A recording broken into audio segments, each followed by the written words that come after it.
Customers అయితే గనక తొందరగా కావాలి బ్లౌజెస్ అనైతే అంటారండి. ఇప్పుడే తీసుకొచ్చి ఇస్తారు. మళ్ళీ నాకు మార్నింగే కావాలి, లేకపోతే పొద్దున్నే తీసుకొచ్చి ఈవినింగే కావాలి అనంటారు.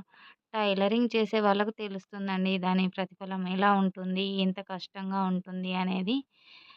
నీకేంటమ్మా నీడలోనే కూర్చొని కుడతావు కదా! ఏం కష్టమైతుంది అని అంటారు కదా! కుట్టే వారికే తెలుస్తుందండి వాటి తిప్పలేంటి అనేటియి. చాలా అంటే చాలా నరాలన్నీ లాగుతూ ఉంటాయండి. ఇంకా బయటి పని చేసి వచ్చి వాళ్ళది బెటరండి. ఎందుకంటే కాసేపు లేస్తారు, కాసేపు వంగుతారు, అలా కూర్చుంటారు, లేస్తారు కాబట్టి అదెట్లా కొంచెం వేరే అండి.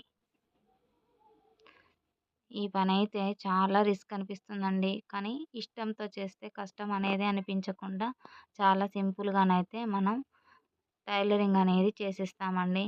ఎవరైనా